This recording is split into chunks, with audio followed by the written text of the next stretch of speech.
Good afternoon, everyone. I'm Scott Cowan, president of Tulane University, and I'm delighted to welcome you to the Bipartisan Policy Center's Inaugural Political Summit. Tulane University is very honored and proud to be able to host this summit today. As you all know, in Louisiana, we have a history of colorful and quotable politicians, from Huey Long to Edwin Edwards and to our even current mayor, Ray Nagin. And I could add a lot more to that list. In fact, politics is one of our favorite pastimes in this great state. We talk about it continuously and with a fair amount of knowledge and usually partisan viewpoints. Another reason why I'm particularly happy that we're having the Bipartisan Policy Center here today. In New Orleans, there are many hot political topics that sometimes there are so many hot political topics that sometimes it's hard to fit into any one subject. Whether it's parish, state, or national politics, the New Orleanian will have an opinion and be more than happy to share it on any issue. Today our program is called What's Fair in Politics? And I think that's a good question. And it's a question that would probably get different answers from Senators Vitter and Landrieu, for example. So does your political party affiliation color what you think is fair, or is it something else? I'm sure you'll leave this program today with some very interesting thoughts from the 6 individuals who are speaking about what's fair in politics. I had the privilege at lunch today to join our 16 consultants in an off-the-record, informal conversation about various topics. And since it was off the record, I could not talk about the substance and content at all. But I will tell you this, it was civil, it was thoughtful, and it was encouraging. And I, for one, learned a great deal about a lot of issues and found a lot more common ground than I ever thought was possible between people representing 2 different parties. There's too many people for me to recognize today, but there are 3 that I want to recognize. First is Walter Isaacson. We all know Walter. He is a New Orleanian, a great American, a wonderful historian, a trustee of Tulane University, and quite honestly, he is my press agent. And Walter, it's a delight to have you back here on campus in your Tulane tie. And next, I want to call out Mary Madeline and James Carville. We are also proud to have them as New Orleanians now. Symbolically and substantially, them moving to New Orleans after Katrina was important for all of us. But they have proven themselves to be outstanding citizens and representatives of our particular city and our state. They are also very responsible, the both of them, for this summit being here at Tulane University. And I want you to know that I'm extremely proud to have James as a professor of political science at Tulane University. He has done a marvelous job. The students love him. And yes, he is bipartisan when he teaches his class. There were 2 conditions of employment. One was bipartisanship, and the other was rhetoric about LSU on the Tulane campus. And he has abided by both of those since he's been here.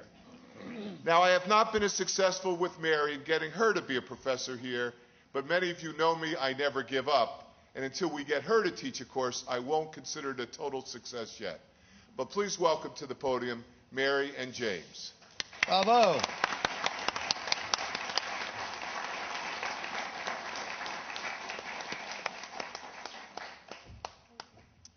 Well, our role here is only to welcome our friends.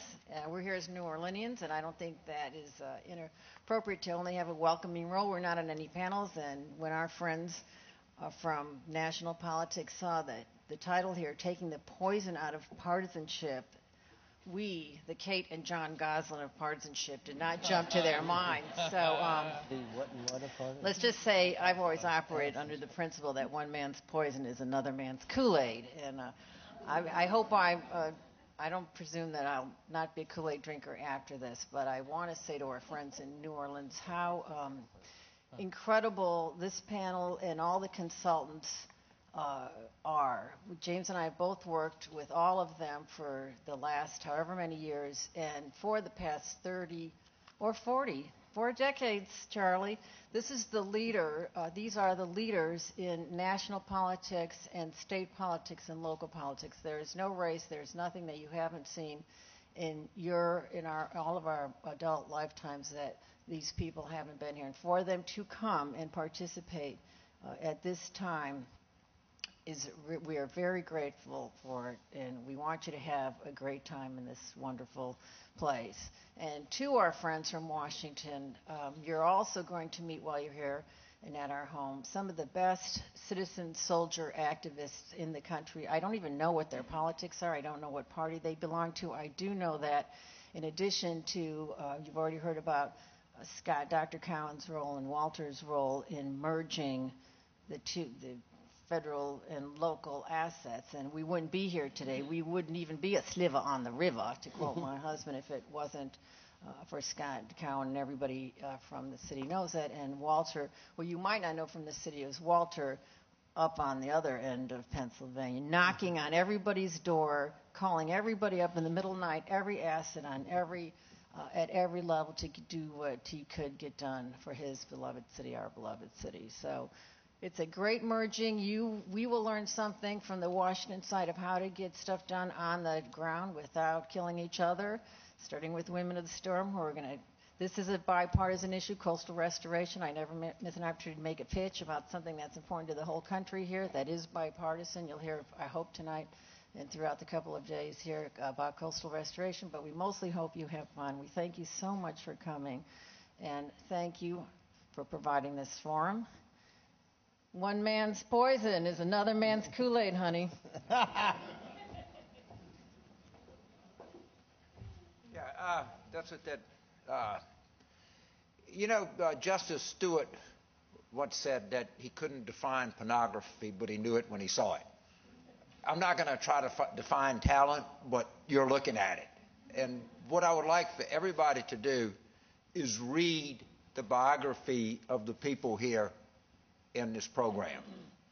And understand that the people on the stage and the people that you're going to see throughout this afternoon and tomorrow are people that have enormous influence in this country. Not just influence that they work for politicians. Many of them work for companies. Many of them work for interest groups. Many of them are in the press. And I just want to emphasize how much we in New Orleans are delighted that you came down here, each and every one of you. And to every New Orleanian and every Louisianian, we got to do our best and put our best foot forward, because these people are people whose opinions really, really matter. And I've been to a lot of these kind of gab fests in my life, and I don't know if I've ever been to one that has the level of competence, talent, experience that has been put together right here in New Orleans. And I think it says something that people of this kind of influence and this kind of experience chose to come to our city. So I just want to be sure that we all put our best foot forward and listen to what they have to say, because each one of these people is enormously talented and experienced. And I urge everybody to read the bios in here to just get a sense of the kind of people we have in our city. We really appreciate all of you being here, and we look forward to hosting you and showing you a good time. Thank you very much.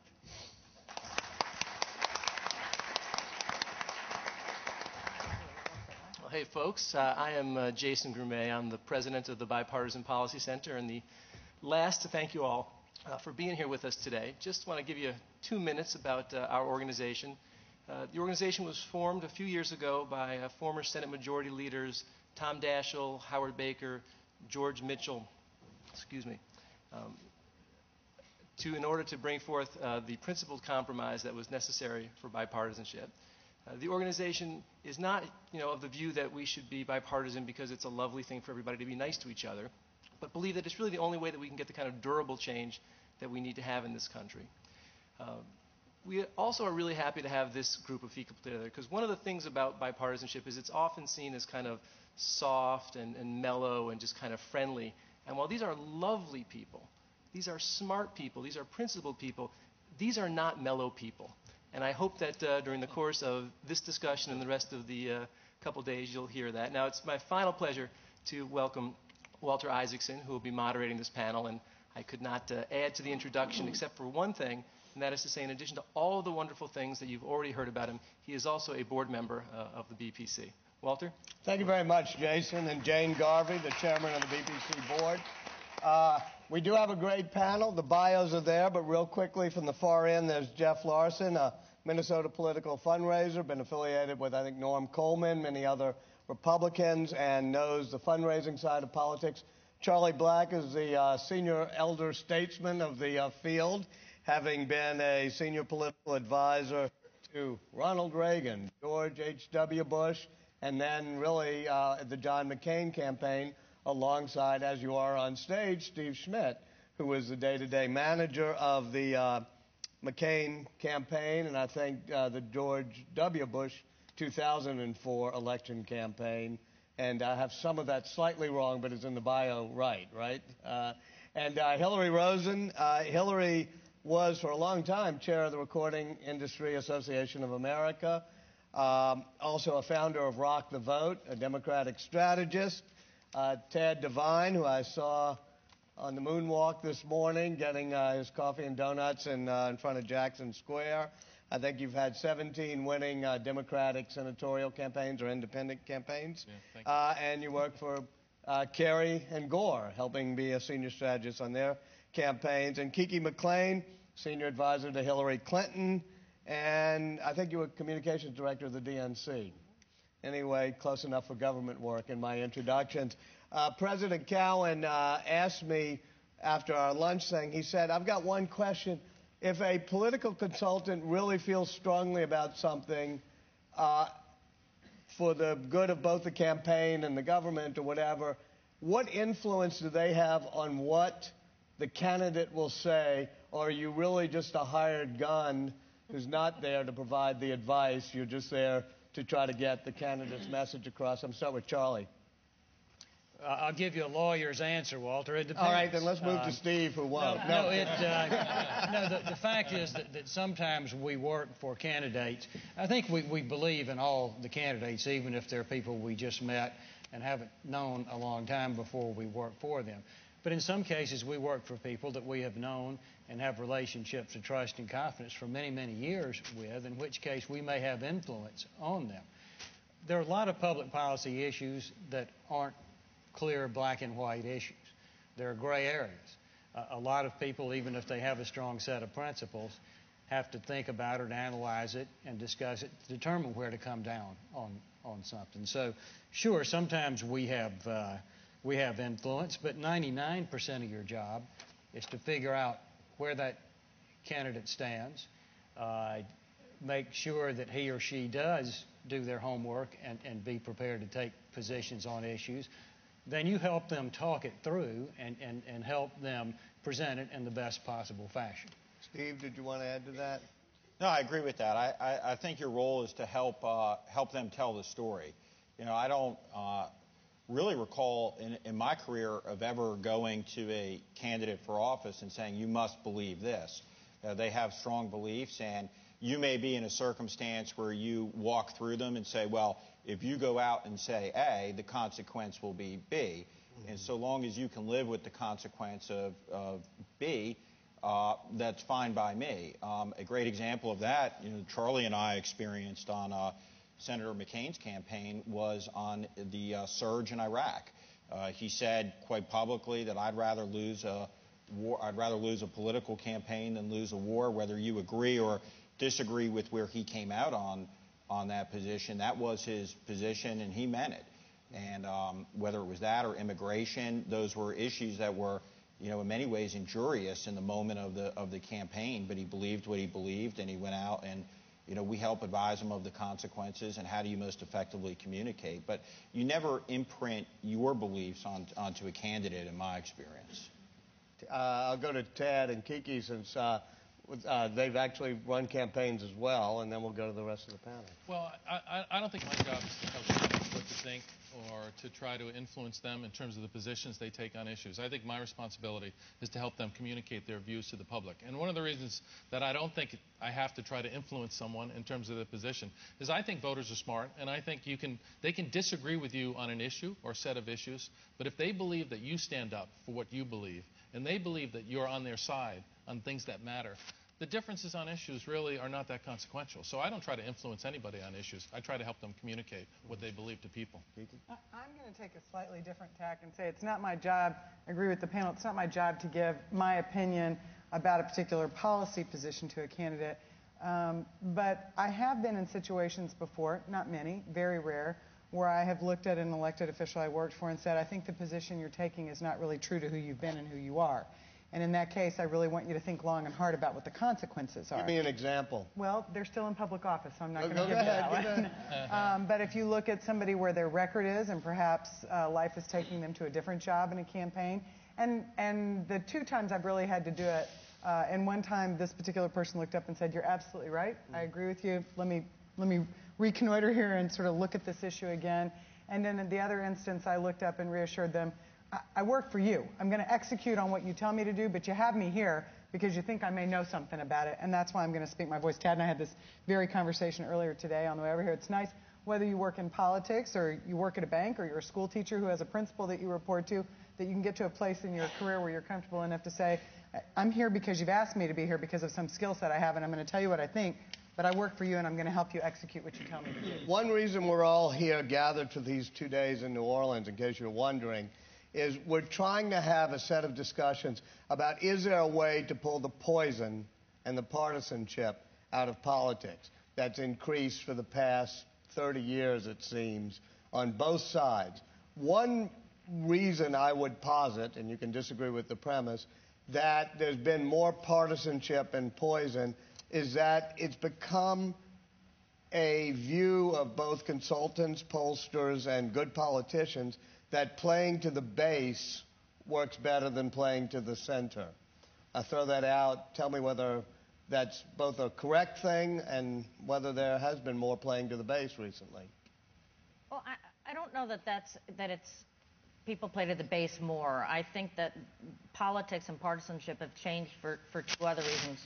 Principally because the accessibility of information about the differences between candidates is so much greater. That whether it's opposition research or whether it's a 24-hour news cycle, you can find out so much more about what the candidate is doing all day long. And in that time span, there are going to be more things to create differences with the other candidate. And then I think the other piece is frankly that the times demand a more well-rounded perspective of our candidates. And whether we like that or not, it's a reality. And so whether it's their personal life or whether it's their values or whether it's their policies, each thing becomes of equal importance to voters. And so what feels like a more personal, poisonous environment in some respects is only that because so many more components of a candidate's life is out for scrutiny, I think. Steve, did Karl Rove, when you were in the 2004 campaign, make a conscious decision with the candidate to play more to the base? And then when you had the 2008 McCain campaign, did you make a conscious decision not to go that route? I've always thought that the strategy in 2004 was mischaracterized in that it was about playing to the base. We did well in the center of the electorate. And part of the strategy that Karl Rove and Ken Mehlman put in place was to turn out every available Republican voter.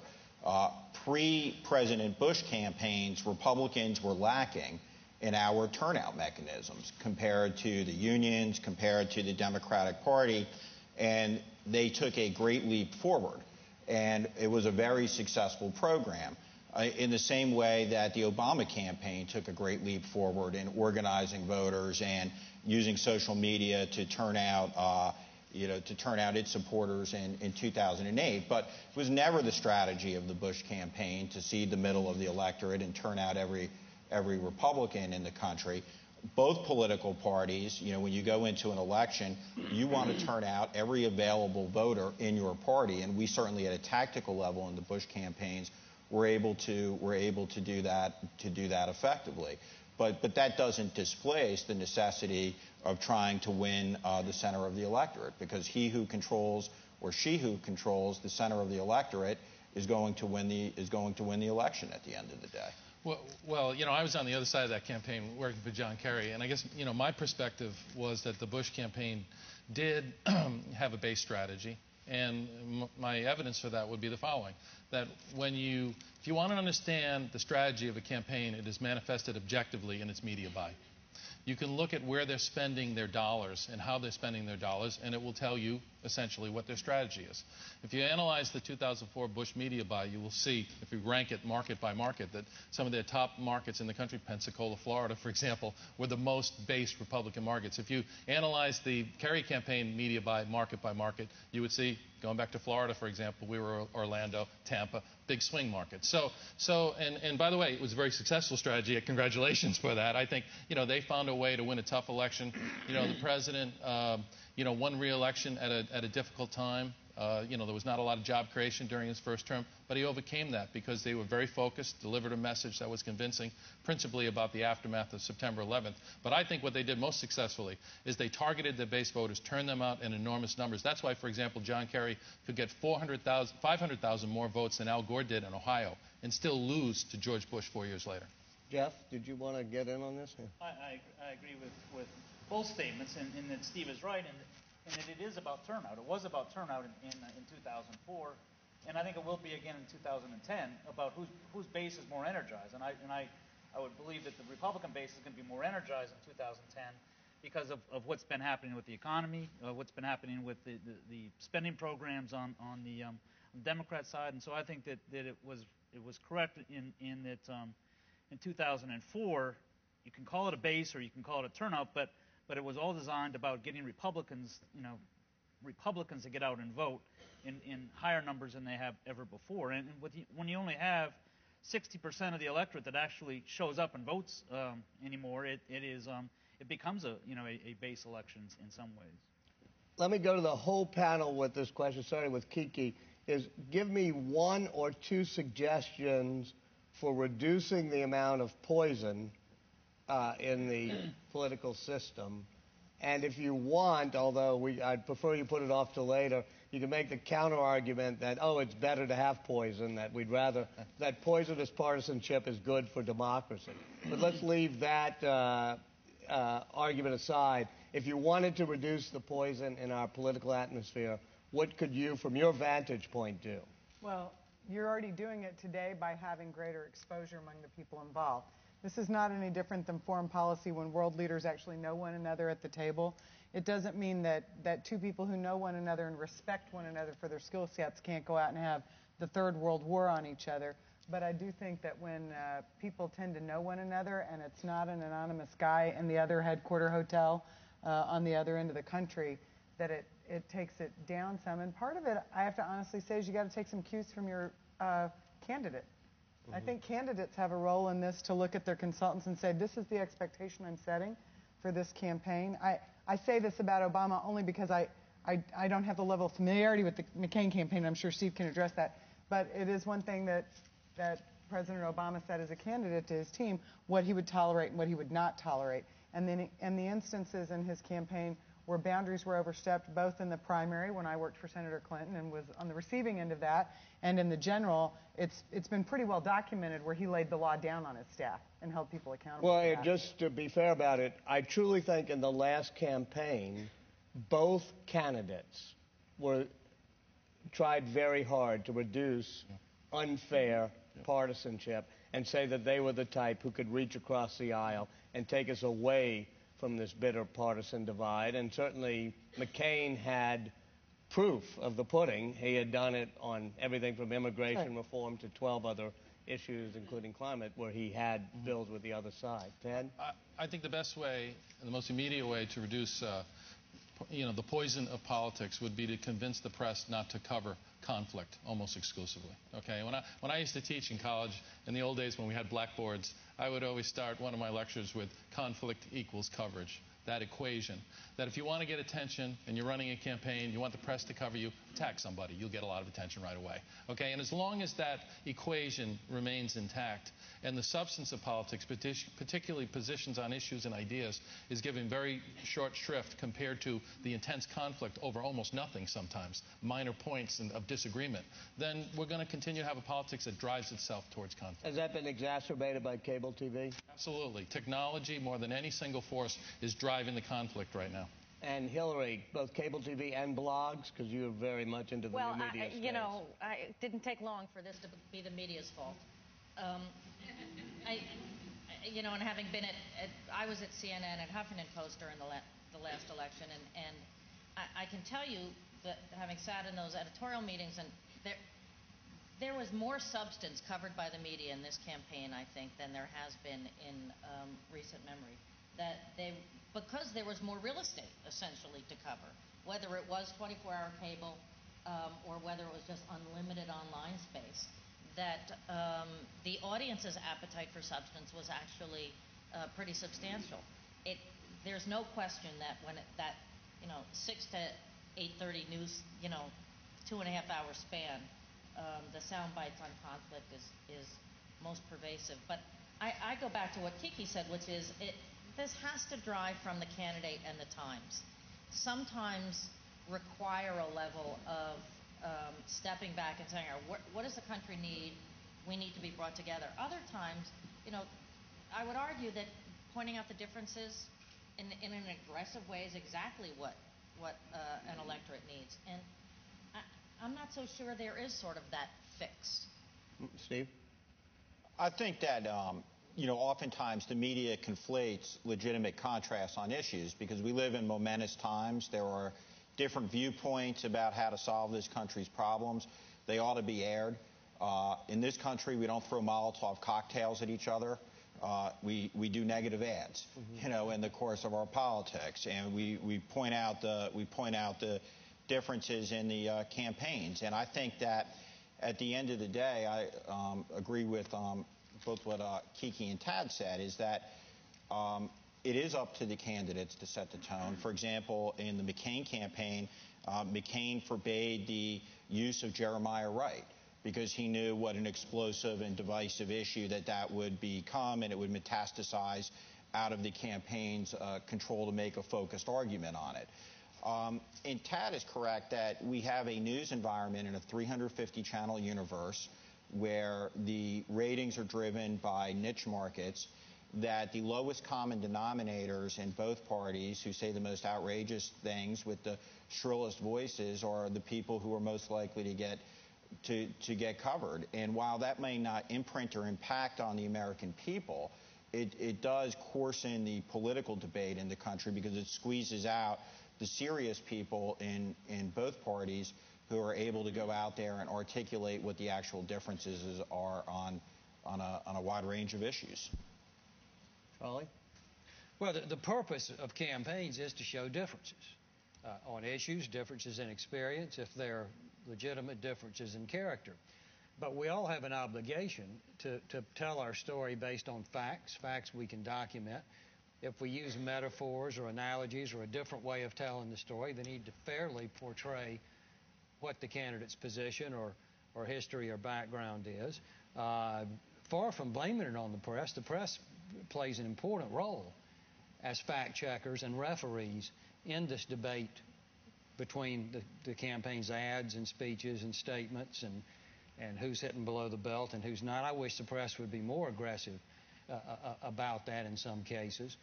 But in the end, we now have third parties beyond just the campaigns and the press. You've got independent expenditures, right, third-party groups. Now, a lot of times we are vendors to those, and we have to take these same responsibilities for being fact-based and fair and not overreaching. But the other thing, having taken up all my time, I won't harp on the blogs.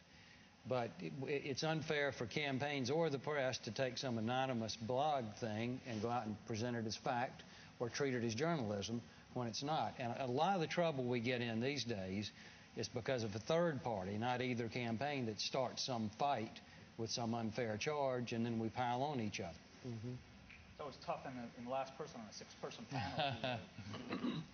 But I do agree with most of the thoughts here, and that people, I think, are very smart. The electorate's pretty smart when they're given the facts. And a lot of times what you're finding is the candidates perceived as running negative campaigns are the ones who aren't winning today. And so it's not that they're not running negative campaigns, but it's those who are perceived as running a more negative campaign generally aren't, are the ones who are not winning. I think you saw that in Virginia this last cycle. But but I think the media does have a stronger role to play in terms of being a referee, and pointing out that when facts aren't correct or when things aren't correct, that let the people know that, let the public know that this is an unfair attack, or here's the real facts of what you're talking about. Comes to mind that, remember the McCain, Barack Obama called Sarah Palin a pig because he said no lipstick on that pig. And they ran that commercial, you ran that commercial, and then there was this 3-day fight over lipstick on a pig and what did it mean. It was actually the media that shut that fight down. It was a fight between Hilary, the campaign. I'm a recovering journalist, so I'm on your side defending the media. But there was no reason for 3 days of cable TV talk shows to be talking about that stupid little comment. It was the campaigns talking about it, and the media kept actually replaying what Obama said and what the Palin comment was, and it was the campaigns that kept calling. But don't you think that if cable had ignored that silly little thing on lipstick on a pig, it would have died down? Well, I think these commercials are written for cable. I mean, you do a small buy and then you hope the cable expands it, like the celebrity My point precisely, yeah. But in many respects, it's the campaigns are on the phone with the media all the day. Did you see that? Did you hear that? And aren't you going to talk about that? And didn't you see what he said? And accelerating that fight. And so, in some respects, the media is willing here, but in other respects, like that issue, I distinctly recall the media kind of shut it down. Tad? We'd be on the phone all day with the media accelerating the fight over substance if it was being covered, okay? We're just going to go towards the coverage. And if the coverage is there and we can get our message out through free media as opposed to having paid for it, then that's where we're going to go. Kiki? Charlie raises an interesting point, and I know there are members of media in the audience, and I'm happy to visit with anybody about this idea later who wants to buy into it. But that is, with so much of practice journalism now moving to an online content place, it's a challenge for the electorate to decide what blog posting did I just read that actually meets a journalistic standard of two sources, confirmed and not, versus somebody who picked up somebody else's email about birthers, okay, as an example, and it explodes. I'm sort of curious about when the media news organizations are going to come together and set an online standard. I don't know if you're part of an FTD network, the Good Housekeeping Seal of Journalism, but something that lets online consumers know what content is following media ethics. And part of that's not practical because it takes away some of the organic effort online, but part of it is, and that we have to work to find that. And I think we're at a point where we have to work on that. But if the public did not know what was fact and what was fiction, Barack Obama would not be president today.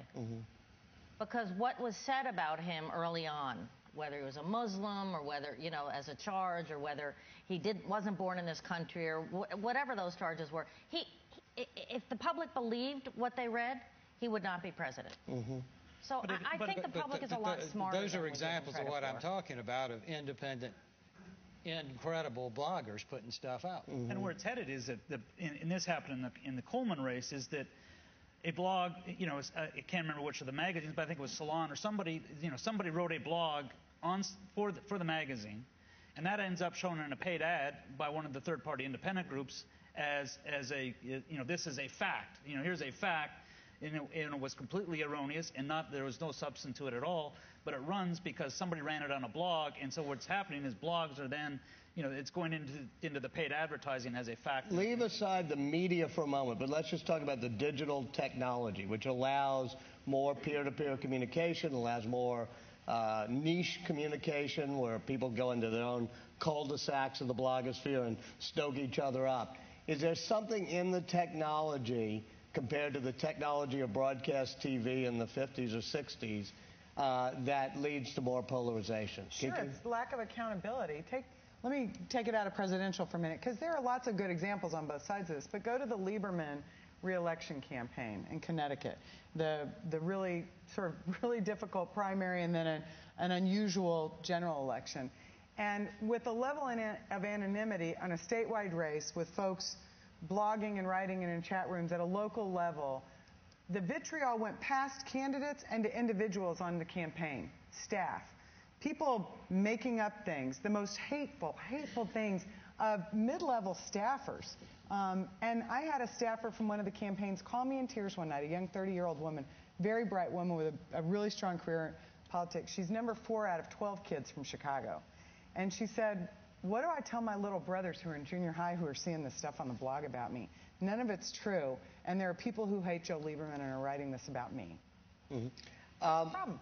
I forgive me for saying this, Kiki. A couple of years ago, I said I assumed the nominees would be Obama and McCain. You did, really? Yeah, because they were both the candidate in each party who was more post-partisan and less divisive, at least in the public mindset.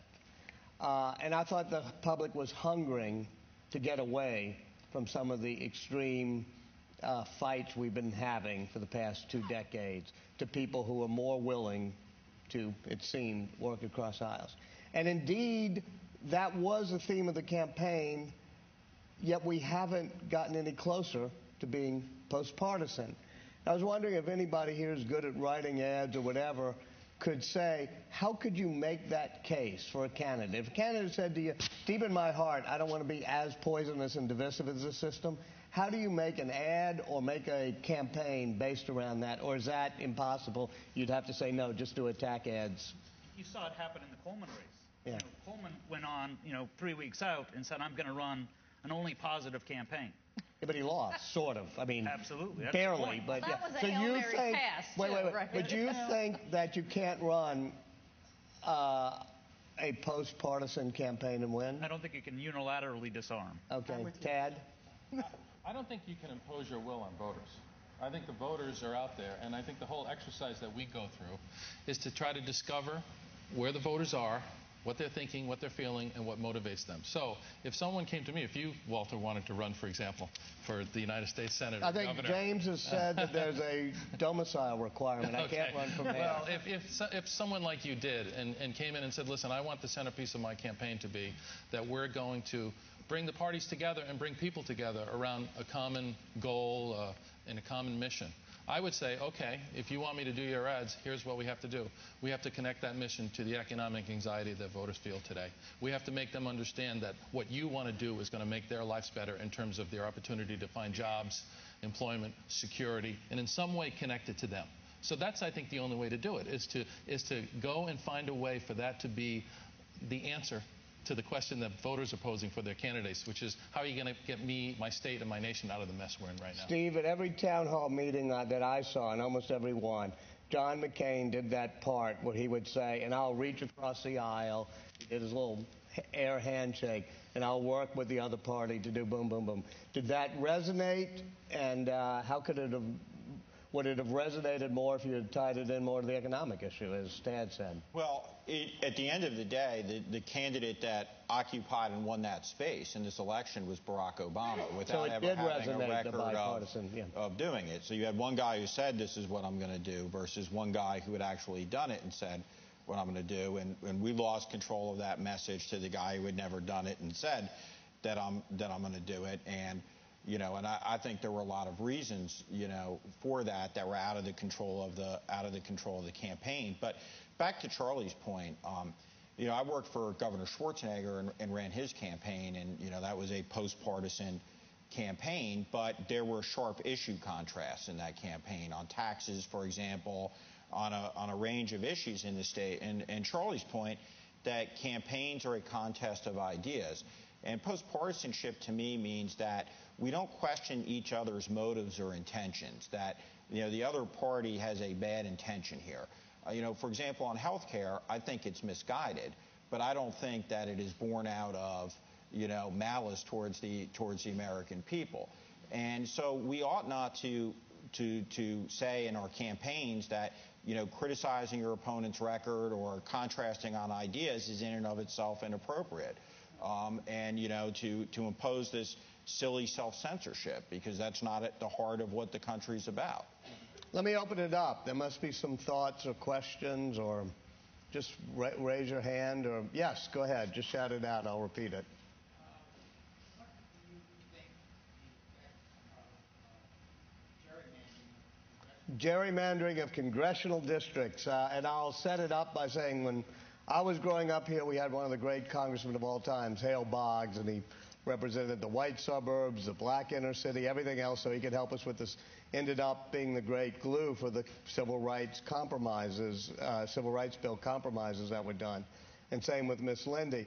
But as soon as they left the stage, it was carved up, so you had an inner city district that Bill Jefferson got, and a suburban district that, David Duke, the Klansman, almost won at one point. And that's an example of a polarizing gerrymandering. Anybody want to take that?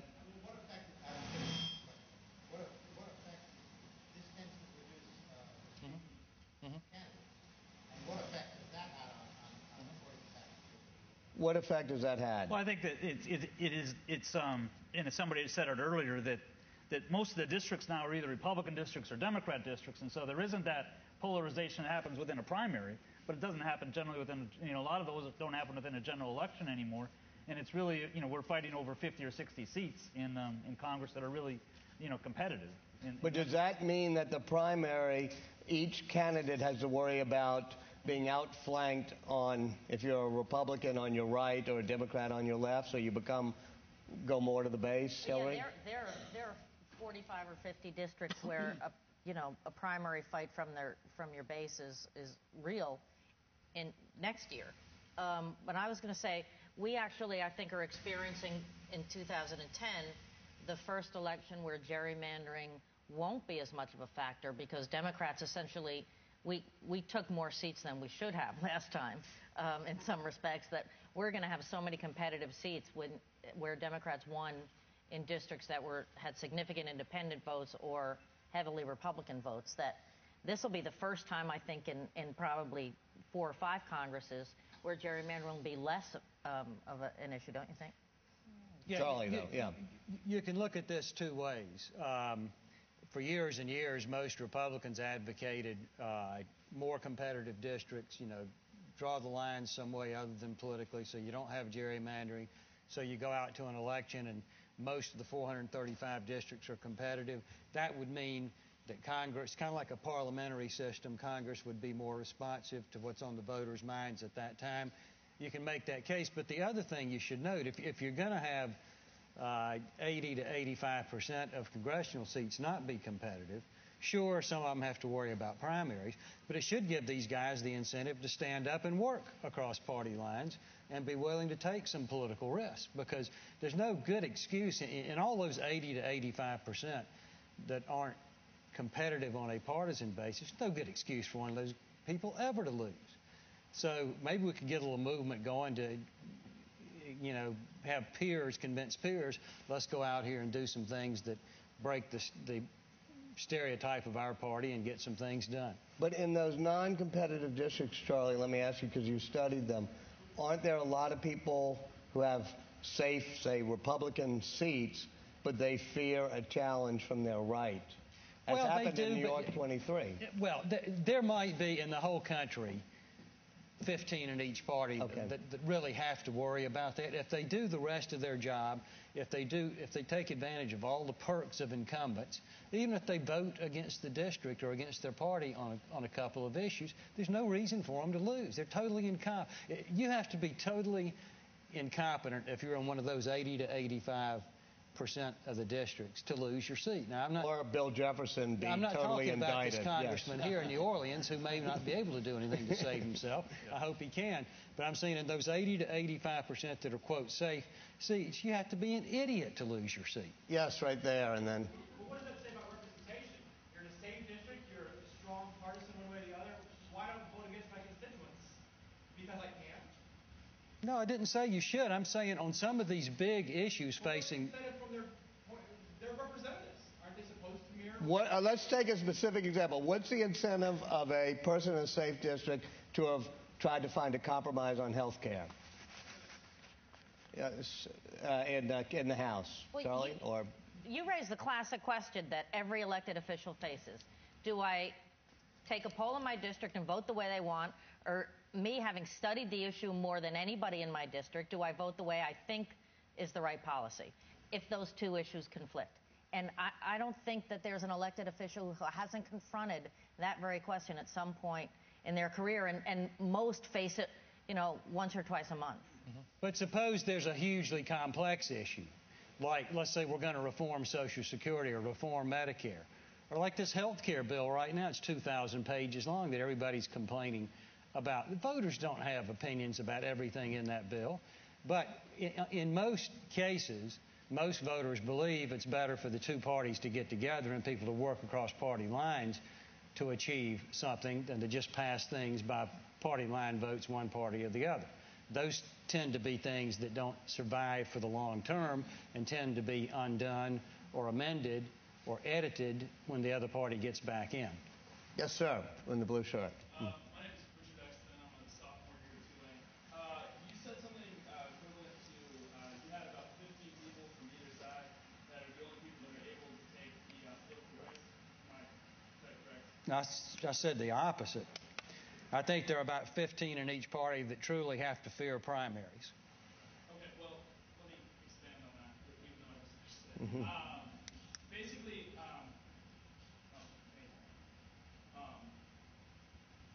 lost my train of thought a little bit. Basically, in order to achieve bipartisan policy, you have to get your entire party to get behind things. And if you have people in close districts that are competing, like I'm from Tennessee, and right now a lot of the Democrats in Tennessee are blue dogs and are very conservative on a lot of Democratic issues. The health care reform is one of the big ones. Tanner, Bart Gordon. I've worked for all of them personally, and it's a little disheartening for some of the solid Democrats to vote for health care was one of the reasons a lot of Democrats got elected in Tennessee, and when they don't deliver on something as big as health care like that, how do you go from an electoral standpoint to a policy standpoint, like when it comes to something like health care? Don't you need like a lot of people in your party to support something like that? Yeah, Kiki. Yeah, you're right. If you want, there's a legislative agenda you can achieve if you have the votes, regardless of what party they're in. There is a different milestone you reach if you can bring about true bipartisanship, which requires support across the board. But it's not just from the elected officials. It's from all of us, too, those of us who vote. So one of the classic questions that I think Charlie was pointing out and that Hilary was pointing out is, do you want your congressman to go to Washington and learn everything he or she can about an issue and use their good judgment? Are you voting for them to use their judgment and use that judgment as a reflection of what they know about your hometown and the community and the culture that you have? Or do you want somebody who comes in and polls, takes the formal opinion of the community, regardless of what they learn in Washington, and goes back and executes on that, okay? It's a tough mix. I suspect most successful elected officials who have actually dealt with the competitive election issue in their career have done some of both. And so that's what voters and constituents have to say to their elected officials. This is what I expect of you. This is what I want you to do. And be a strong leader. I think you should go back and get mad at those Tennessee Democrats, because I actually think that voters in this last election did vote for change. Mm-hmm. They didn't vote for their members to play it safe. I think that's why the president's approval ratings are high. Yes, he's taken some risks and taken some politically unpopular positions this year, but I think that generally people wanted a president to come in and make those tough decisions, and I think that Democrats who don't follow along with where the party is going this year are actually going to find themselves right there in turquoise blue.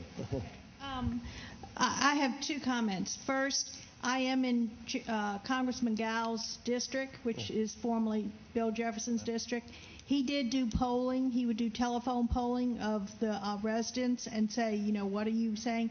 And my own view is that if he goes up to Washington and learns all these details, it's his job to come back and educate his voters to what he has learned and why he is thinking and voting the way he's voting. Good point. Yeah. Very good Next Okay. point. Yeah. The second thing is the reason I came today is because I really would like to have discussed the civility that we need to bring back. I'm a Democrat living in a Republican world. It's been a very tough 8 years. It's getting to be a very tough additional 4 years. And so I would like us to discuss the civility because All I right, think a that's question critical. on civility. First of all, does civility sell, or is it better to be incivil? And secondly, how could you bring the civility back if you just believed in it in your heart? Oh, you can have a hard fight and be civil. There's a way to be respectful and throw down a good fight. And I think when people lose their head or lose their cool, and that doesn't mean you don't disagree vehemently, that's when voters start to lose respect for you. The person who just goes off on a tear and a tangent without any context or where or why is the person who will pay a price with voters, I think. Mm-hmm. I think the only way, civility is going to return to American politics is if politicians who don't practice it, pay a price for not practicing it, okay? What's happened, I think, in our politics is it's almost like what happened a generation ago when people like me, media consultants who made television ads, became important, as opposed to party bosses in back rooms who anointed candidates to represent them. Suddenly, campaigns who could raise money and bring their message to people became powerful forces and were able to go beyond the structure of party. What's happening right now is equivalent to that, in my view. The Internet and the ability to communicate, and most importantly, the ability to raise money through it, is now empowering a whole new side of politics. And the part that's getting empowered in our country is the fringe of both parties, okay? Because now you can go out and do something incredibly uncivil, like call the President of the United States a liar during the State of the Union and raise $500,000 the next day on the Internet, okay? That's the force driving our politics right now. And until that force is in some way restrained, the lack of civility will be rewarded and not punished. Yeah, there are examples on both sides there, but how do we punish rather than celebrate in this new media and new digital environment somebody who stands up in the Congress of the United States during a State of the Union and says, you lie? I mean, how come that person didn't get punished? The voters have to do it. Right. But, I mean, look, nobody in the Republican caucus supported what he did. And in fact, some of them rebuked him and said he should apologize. And he did. Now, there's a lot more civility that goes on in Washington and in politics around the country than incivility. But the civility is not news. And I'm going to try not to bash the media, Hilary, but, Okay. we had an earlier discussion today that included some conversation about comprehensive immigration reform, where a truly bipartisan group of senators got together and almost got it done. Not quite, but there were a large number of Democratic and Republican senators working on it through the process. That was in 2007. And because John McCain was simultaneously running for president, even though he and Senator Kennedy were the two leaders, the co-authors of the bill, you never saw them together in public during those discussions of comprehensive immigration reform. And it wasn't because McCain asked for it, it was because Kennedy said to McCain, look, we can't show up in front of TV cameras or you'll lose New Hampshire. So an example of civility, but also of how the press promotes incivility. I think there's also this sense when you're in the political minority that the only way you get heard is to be noisier and more obnoxious. And I think clearly, Democrats, we did that. My friend Mary and I spent many days talking about this during George Bush's presidency. We did it to George Bush, and now Republicans are doing it to Barack Obama. I think but you don't have to do it through the media. If you watch C-SPAN on Saturday when the House was voting on the health care bill, and you saw those women congressmen standing up trying to make their point about the Stupak amendment on abortion, and one after another Republican congressmen would stand at the podium and object and object and object and object and not let anyone speak. And they did that for, a good 45 minutes. Right, with the microphone there in orange. Just speak. Will. Okay. You're talking a lot about mobilizing the bases and how the fringe gets rewarded for saying extreme things. What's the future, or what do you think the future of an independent voter will be in like our political system? And is there a future for an independent voter, or are they going to get lost in this extremism that's going on? That's a great question. Well, I think that you find in the two elections that just happened in Virginia and New Jersey that independents, certainly drove the results of that election. And I think that candidates are going to have to continue to talk in language that independents, want to hear. And I think it's the job of the consultants to try to frame their message and what they're saying to independent voters and turn out, the strong partisans on either side. Yeah, Clancy Dubose, yeah. Back on the subject of gerrymandered districts and partisanship. We don't need microphones. I'll just get you handing on the mic. Yeah. I think it's follow up on your point, Charlie, about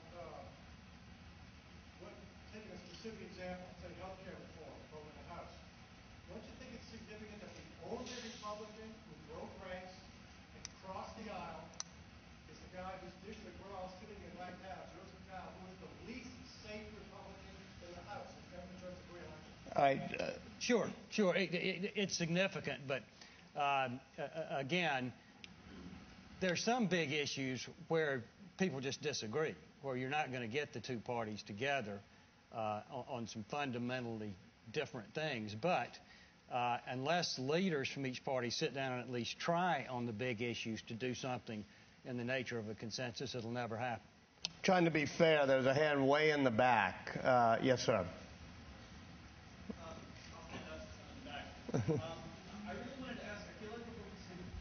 I feel like you're focusing a lot on the behavior of the politicians, and one of the key components to the way politics is seen right now is through the media. And I feel like a lot of the discussion needs to focus on how the media is portraying politicians and how the media is really slanting a lot of the current news. And you can see this easily on Fox News and MSNBC for either end of the political spectrum. Steve? Well, I think that we're in the middle of a profound transformation in communication. It's as profound as the transition from radio to TV and now from television to this social media world. When the TV show MASH went off the air, 100 million people watched it. Today, biggest show that you're going to see on TV, maybe 20 million people, 40 million on the finale of American Idol. When you have 300 channels, when you have the blogs, when you have cable in a country of 300 million people, the top-rated cable shows are an audience share of 4 million people. Relatively small against the population, but gargantuan in a 300 TV channel universe. And so people are watching politics across the cable networks, and it's an audience share of, all combined, probably 6 or 7 million people among those cable networks. That's where the political audience is. It's no different than the UFC fighting channel or the Mediterranean cooking channel or the Italian cooking channel. People go to places that they self-select where they want their opinions reinforced. We live in an iPod culture. You don't sit waiting for the radio to play your favorite song anymore. You plug in your iPod and you get to choose what you're exposed to, what you hear, and what you see. And I think that reality, coupled with what we were talking about earlier, that if you go out and you shout liar at the President of the United States and the State of the Union, and the result is that you raise $1 million in the next 24 hours, that's the world we live in today. And it has profound implications for civility between the parties and in our civic discourse. We're sort of out of time, but there were two hands that have been up for a while, the gentleman in the red tie and you at the end. And I'm just going to ask you to quickly say your questions together, and then we'll let the panel wrap up, maybe come out of your questions from it. My question really quickly involves political ads, and I believe you mentioned before that nobody's going to unilaterally disarm. No one candidate is going to swear off those ads when the other candidate's going to press.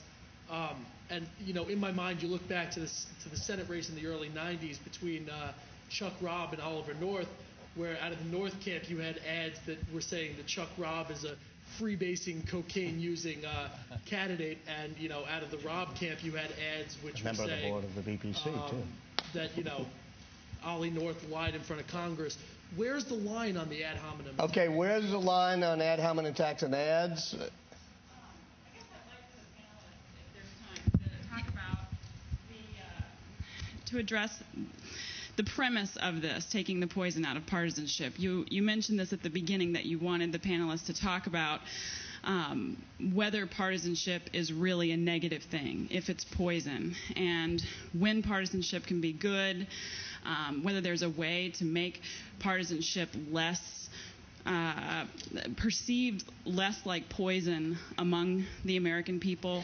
Is there a way that we can get people to understand that politics is about conflict? It's about people with different perceptions and ideologies, and we should sort of celebrate that rather than denigrate differences and differences on principles. The common theme is, when does it really cross the line? And why don't we start at that end? I'm going to pass to Steve. Okay. Well, as I mentioned earlier, things have to be fact-based.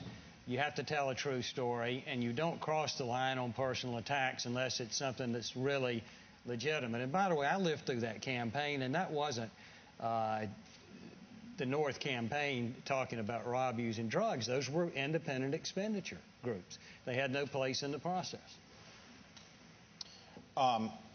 Yeah, I think that if you cross the line with really ugly ads, incendiary ads that are unfair, I think that you will be punished by the voters in almost every instance. They don't typically work, and I think that the market of our politics, that's how it ultimately is regulated. Mm-hmm. I think we saw that this past year in 2008 with the pig ad and the celebrity ad, and then we just saw it again. I mean, John Corzine calling, Chris Christie fat in New Jersey.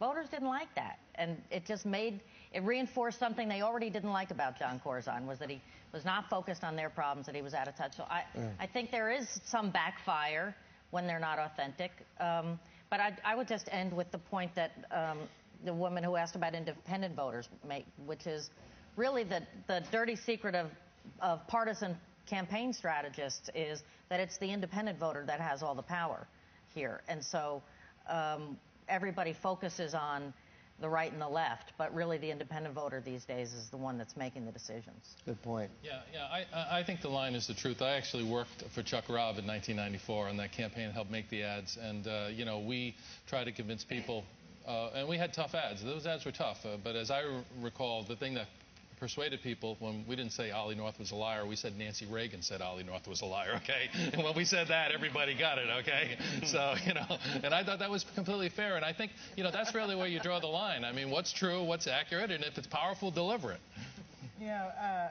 Whether it's paid or free media, there are sort of 3 R's to follow. What's fair game?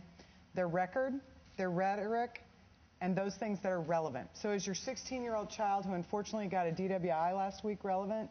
No. Is the fact that you fixed the ticket when you're the law and order candidate make it relevant? You bet. How about if you throw your weight around? There you go. Well, let me end by saying that in American history, we actually aren't in a very partisan or poisonous time compared to the 1800 election or the election of Andrew Jackson and many other periods. And certainly Ben Franklin's grandson was pretty vicious as a journalist, talking about John Adams, and then John Adams threw him in jail under the Alien and Sedition Act. But what was different... There's some benefit to that. You like that idea? But the big difference back then was they really did find common ground when it came to certain big issues. And whether it was issues of war and peace or issues of the economy, a Thomas Jefferson and an Alexander Hamilton, who were about as apart as you could get, did find ways to come to a certain compromises. And I think it's not so much the partisanship in our society that we've lost, but it's the ability to find the common ground and make some compromises. Franklin once said that compromises don't make great heroes, but they do make great democracies. And I do think that part of what's happened in our political process is if you're a compromiser, you're considered unprincipled as opposed to somebody who can find common ground. I truly want to thank the panel. Very good, and appreciate it very much. Great. Perfect. You have a very